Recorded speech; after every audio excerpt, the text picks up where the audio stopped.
$1,767,164.19 every single day for the last 6 months.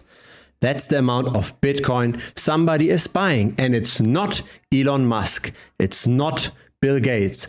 It's not even Michael Saylor. It's somebody you have never ever heard of. His name is Mike Belch. And Mike Belch isn't buying for himself. He's buying for people like you and me. He's the founder of crypto custodian BitGo, the issuer of wrapped Bitcoin. And the number of wrapped Bitcoin is constantly increasing in the last 6 months. 12,968 wrapped Bitcoin got issued in the last 6 months. That's equivalent to 67 Bitcoin every day. And that's equivalent to the 1.7 million we just started this video off with. Now, why does the number of wrapped Bitcoin matter so much? It matters because it shows us a picture of adoption. Besides all of these massive ups and downs, the volatility in price that are always generated due to low liquidity, when we look at the number of wrapped Bitcoin, we get more clear trends. And when zooming out in this chart, we can see that in the last 6 months, a real trend reversal happened. Wrapped Bitcoin issuance peaked up until the point where Terra Luna collapsed, where there was this big collapse of the Anchor protocol, where UST collapsed and billions of dollars got wiped out. That point in time was a real shift in momentum for the entire crypto space. And since then, we saw a contraction of the crypto space. Wrapped Bitcoin got redeemed for the real Bitcoin. But since March of this year, this trend is turning around again. We are expanding again. Not as quickly as before, but it's still positive. I like charts like this a lot because we want to know the trend without always being reliable on how the price moved yesterday or last week or the last month. Prices can be very volatile. A single whale sells and the price can dump by 20-30%, even for an asset that we already perceive as somewhat large with Bitcoin. If we zoom out, if we try to ignore the noise, then we can look at simple capital flows, how much Bitcoin is getting in and out of the market. We can't just do this with Bitcoin, we can also do this with stablecoins.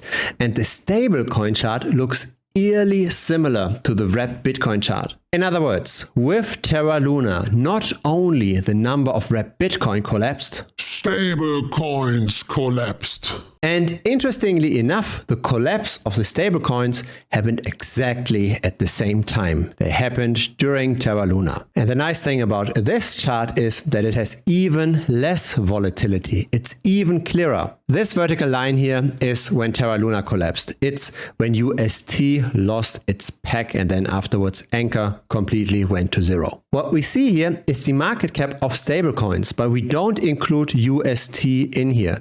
We only look at USDC, we look at BUSD, we look at Tether, and we look at DAI. Those 4 stablecoins, the main stablecoins. And we look at how much market cap do they have. And surprise, surprise, an expansion before the collapse, a very fast one. And since then, the market cap of all stablecoins fell by roughly 28%. The difference here, though, is that we have not yet turned around. In the last 6 months, we still saw stablecoins going down. But the contraction is decelerating, especially when we look at intraday movements, right? Look at how fast we are now going down versus how fast the contraction was before. This is also potentially a positive sign. Don't get me wrong, I do not think that times are rosy. The stablecoin market is still contracting. The wrapped Bitcoin market is recovering, but very, very slowly. It does show us that something fundamentally is shifting though. I don't know where Bitcoin is tomorrow. I don't know where it's next week, but I've got the strong feeling that Bitcoin will be better off in 1 or 2 years. There is a real momentum shift. It's quite interesting actually to look at the custodian of wrapped Bitcoin.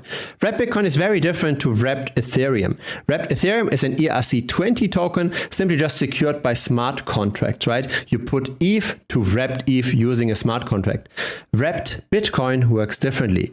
Wrapped Bitcoin is held by a company called BitGo. BitGo is spearheaded by Mike Belch. And this person gives very interesting interviews on YouTube. Feel free to simply just search for him on YouTube, right? Mike Belch. He talks about the custody of Bitcoin. He talks about security. And given that already half of the wrapped Bitcoin had been redeemed and he was able to serve all of those requests, right? It seems like this is a pretty legitimate company. Very different to, for example, Tether. Mike Belch used to work for Microsoft and for Google in pretty high positions. Some people might call this cope because obviously I hold Bitcoin. This is the Bitcoin strategy channel. I support Bitcoin, but the data points that I look at did not change throughout the years.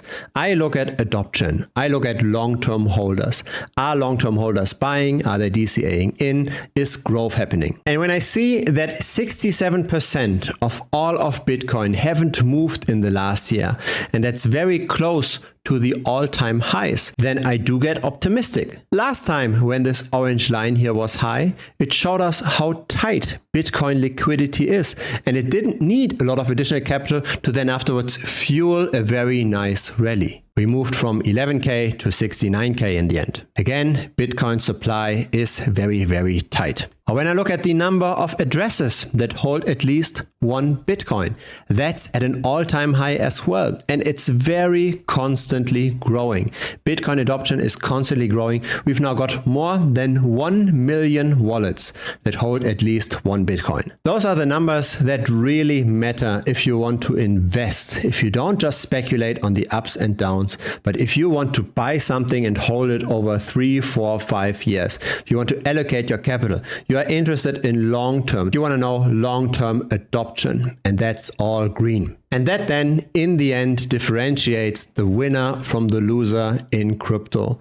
The losers simply just look at Bitcoin when there's a lot of attention on the asset. When it's close to all-time highs, when all the media is talking about it, when all the long-term holders are cashing out. That's when the new wave of losers, so to speak, are born. Because they just want to see the short-term rally continue. They just want to jump on the hype without any fundamental conviction on adoption. But if you're following these long-term trends, if you're still watching content like this, you are different. You stick around when others are leaving. You buy the dip, you buy the long-term adoption curve. Maybe Bitcoin isn't becoming the next peer-to-peer cash, but I do believe Bitcoin is becoming the alternative savings vehicle. It's a savings vehicle that's pretty much free of inflation. It's a savings vehicle that's free of governmental overreach. Yes, it's a savings vehicle with a lot of volatility price-wise, but long-term, that's fine. If it's the hardest of the monies and thus also the least liquid, we should expect volatility, but we should also expect price appreciation over the years and over the decades. And of course, if you have long enough of a time horizon, Bitcoin did not disappoint there. Buy the solid crypto assets and join our Telegram. Link is down below.